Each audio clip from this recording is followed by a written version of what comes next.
నేను రాజునే కదా. రాజు రాజుని కదిపితే తప్పేంటి ముసలోడా? రూల్స్ ఒప్పుకో. ఈ జైల్లో రూల్స్ ఎవరు రాస్తారు?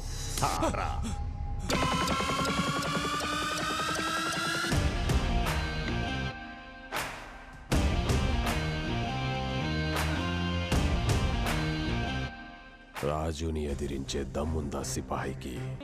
Happy independence day. నా జన్మభూమి ఎంతో. ఇవాళ రిలీజ్, ఇంటికెళ్ళవా?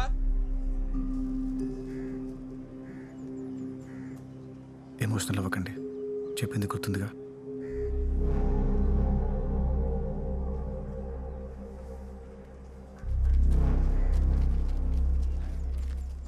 ఇప్పుడు ఈ 2 రాజ్యాలతో నేనే యుద్ధం చేయాలా? వర్ణ, మీరెవరు? ఆదిత్య ఇచ్చాడమ్మా నీ నంబరు. యుద్ధం అయితే తప్పట్లేదు, కానీ మనసుతో చేయాలా, బుద్ధితో చేయాలా? యుద్ధం దేంతోనైనా వేసే ప్రతి అడుగు విముక్తి వైపే వేయాలి. ఎవరమ్మా నువ్వు? నా పేరు యాత్ర.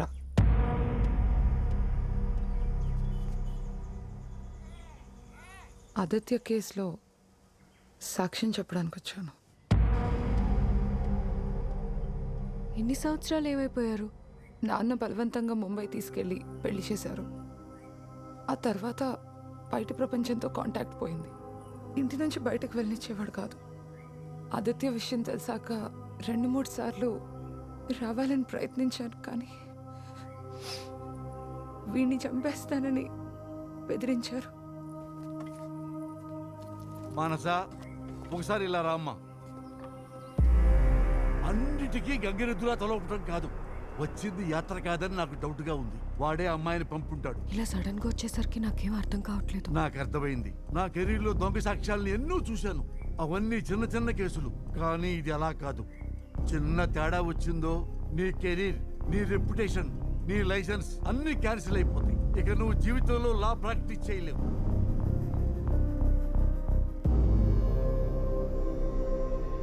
నువ్వు మనుషుల్ని మోసం చేయగలవేమో, మిషన్ని కాదు. ఈ పాలిగ్రాఫ్ టెస్ట్లో నీ బండారం అంతా బయటపడుతుంది. నేను అడిగే ప్రశ్నలకి మీరు ఎస్ఆర్నో చెప్తే చాలు. Are you ready? ఎస్. మీ పేరు యాత్రానా? ఎస్. మీరు 23/7/1997లో జన్మించారా? ఎస్. మీరు పుట్టింది చెన్నై. నో. మీరు ఆదిత్య ప్రేమించుకున్నారా? ఎస్. మీకు ఎరుపు రంగు అంటే ఇష్టమా? ఏంటమ్మా వీడు? ఎరుపు రంగు ఇష్టమా, పసుపు రంగు ఇష్టమా, బాల ఇష్టమా, బంగారం ఇష్టమా అని పిచ్చి పిచ్చి ప్రశ్నలు వేస్తున్నాడు. నానా, తను ఎక్స్పర్ట్, మీరు సైలెంట్ గా ఉండండి. ఆదిత్య చెక్స్ పోస్ట్ చేసేవాడా? ఎస్. ఈ ఫ్రాడ్స్ మీ ఇద్దరు కలిసి చేసేవారా? నో. ఆదిత్యకి తీవ్రవాదులతో లింక్స్ ఉన్నాయా? నానా, పాలిగ్రాఫ్ రిపోర్ట్ వచ్చింది. ఏమని వచ్చింది? అబద్ధపడిందని వచ్చిందా? ఇన్కన్క్లూజివ్ అని వచ్చింది. అంటే అసంపూర్ణంగా. అంటే యాత్ర చెప్పింది నిజమో అబద్ధమో తెలీదు. అంటే మిషన్ను కూడా కన్ఫ్యూజ్ చేసింది అన్నమాట. మరి ఇప్పుడేం చేద్దామమ్మా? ఇంకా టైం లేదు నాన్న, వచ్చే వారమే అప్పీల్. ఆదిత్యాన్ని నమ్మి ప్రొసీడ్ అయిపోదాం.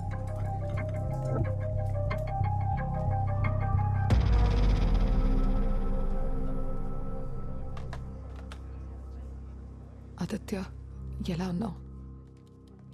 నేను ఇలా చూస్తాననుకోలేదు. నువ్వేం భయపడకు, త్వరలోనే బయటకు వస్తావు. భయం దేనికి? నువ్వు వచ్చావుగా.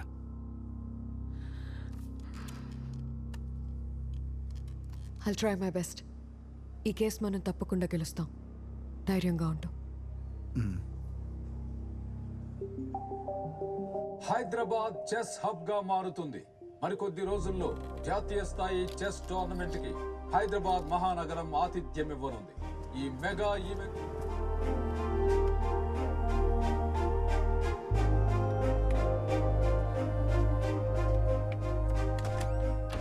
Srimannarayana, hello. Come SIT SIT.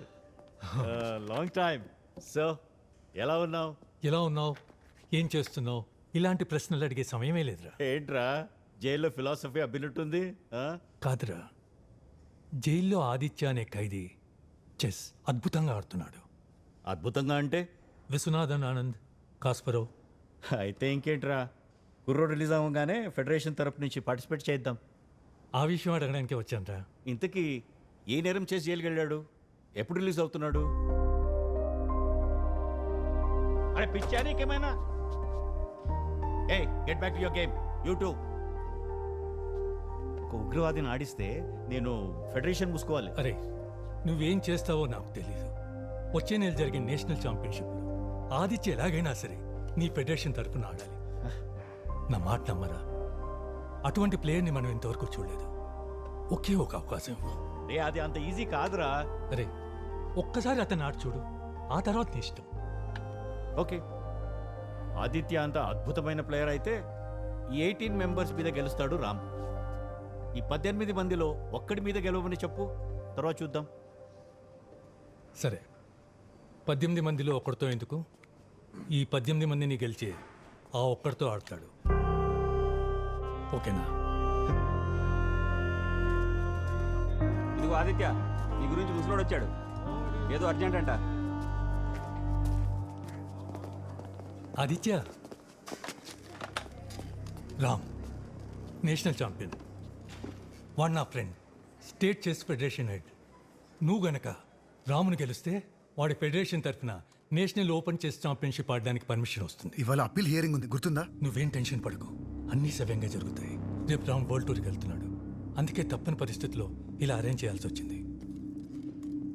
ఇంకా 9 నిమిషాలే ఉంది, మొదలు పెడతామా? ఓకేనా? I okay? కొంచెం నర్వస్గా ఉంది. టెన్షన్ పడాల్సిన అవసరం లేదు. ప్రాసిక్యూటర్ అడిగిన క్వశ్చన్స్కి జరిగింది జరిగినట్టు చెప్తే చాలు. C6 D5 అక్కడ కూర్చో.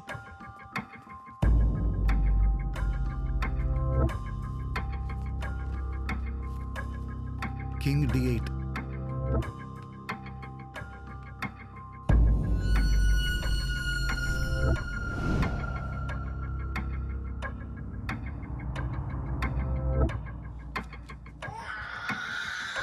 ఏమైందన్నా?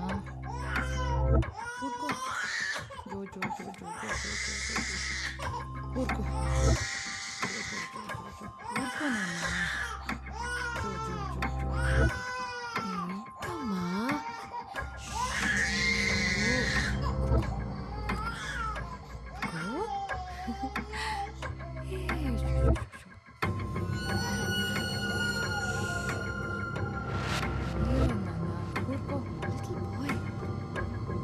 Rookie C8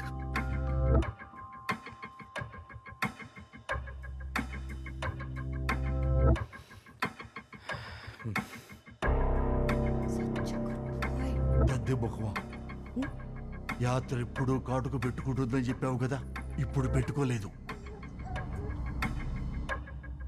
check. కాటు కింద పెట్టుకోలేదు. కంగారులో మర్చిపోయాను. గత 10 రోజులుగా నువ్వు పెట్టుకోలేదు. చూడండి, నాకు ఆదిత్య రిలీజ్ అయ్యి ఎప్పుడు బయటకు వస్తాడో అనే ఆలోచన తప్ప వేరే ఆలోచన లేదు. చెక్. మరి ఫొటోస్లో ఎందుకు పెట్టుకోలేదు? జర్నీలో ఉన్నాను, కాటుక్ గురించి అంత ఆలోచించలేదు. సరే, నీ కళ్ళకు కాటుకు చూసి ఆదిత్య ఏమనేవాడు?